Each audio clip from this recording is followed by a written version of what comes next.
გამარჯობა ჩემო ოქრო გოგოებო. კეთილი იყოს თქვენი მობრძანება ჩემს არხზე. დღეს მინდა შემოგთავაზოთ ჩემი მამიდით ჩამოტანილი საბერძნეთიდან რეცეპტი. ეს არის ნამცხვრის რეცეპტი, სახელით რევანი. გამიგია თურქულ სამზარეულოშიც არსებობს, მაგრამ მე მაქვს ეს რეცეპტი საბერძნეთიდან. რეცეპტი ასევე იხელეთ ვიდეო აღწერილობაში. მოდით გავამზადოთ. ჩვენ დაგჭირდება 1 ჭიქა ფქვილი, ყველა ინგრედიენტებისთვის იყენებთ ერთ და იგივე ზომის ჭიქებს, სადღაც 200 გრამიანებია. 9 ჭიქა მზესუმზირის რაფინირებული ზეთი, ანუ სუნის გარეშე, 9 ჭიქა რძე, 9 ჭიქა მანანის ბურღული, 9 ჭიქა ქოქოსის ფანთელი, 1 ჩაის კოვზი საფუარი, 4 ცალი კვერცხი, ვანილის შაქარი 1 შეკვრა. ჯერ მოვამზადოთ ფორმა. მე ძირის გარეშე ფორმა მაქვს, ამიტომ ფოლგით ვამუშავებ. დიამეტრი სადღაც 19-20 სანტიმეტრი უნდა იყოს. კარგად წაუსვათ ზეთი. დავაყენოთ ღუმელი 180 გრადუსზე ზედა ქვედა წვა. და დავიწყოთ ცომის მომზადება.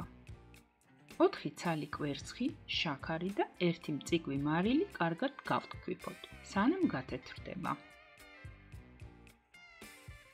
დავამატოთ რეგრიგობით ყველა თხევადი ინგრედიენტი და მერე მშრალი. მშრალი ძალიან კარგად უნდა გაიხსნეს თხევად ნაწილში. არავის დროს კოვზი გაიტანეთ ქვემოდან ზევით, რომ არ დაიშალოს ფუფუკი სტრუქტურა. გადავასხათ მზად ცომი ფორმაში და დავაყენოთ ღუმელში, სანამ ზემოდან ფერი დაიდებაო. მასე ეწერა ხელით ნაწერ რეცეპტში. მაგრამ აქ მელოდებოდა სიურპრიზი.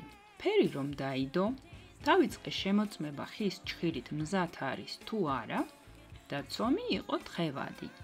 ჯოხი იყო სველი და უნდა იყოს მშრალი, როგორც გაჩვენეთ. ეს არის დამოუკიდებელი თქვენ ღუმელზე, მაგრამ არა უშავს. თავარია პანიკაში არ ჩავარდეთ. ვაკეთებთ შემდეგ რაღაცა. ზემოდან ფორმა გადავაფაროთ ფოლგით, სასურველია სქელით, ან 2 ფურცელი თხელი ფოლგით და დაუწიეთ ტემპერატურა 150 გრადუსამდე. ამის შემდეგ კიდევ 45 წუთი დავტოვე ღუმელში და ნახეთ რა კარგი გამოვიდა. სანამ ნამცხვარი ცხება, გავამზადოთ სიროფი. 1 ჭიქა წყალში გავხსნათ 9 ჭიქა შაქარი. მე ნაკლებს ვაკეთებ, მაგრამ რეცეპტი ესეთია. ავადუღოთ 5 წუთი.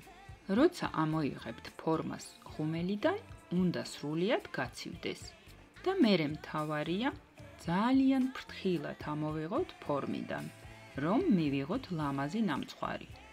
ნუ ჩქარობთ, ნელ-ნელა ამოიღეთ.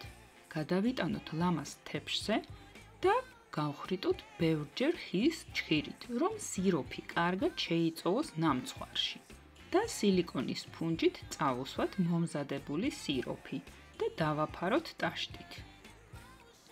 5 წუთში მოვხსნათ ტაშტი და დავუყაროთ ბლომად ქოქოსის ფანტელი. გემრიელად მიირთვით. გამოიწერეთ ჩემი არხი თუ მოგეწონათ. ველოდები თქვენ კომენტარებს. მომავალ შეხვედრამდე, ჩემო კარგებო.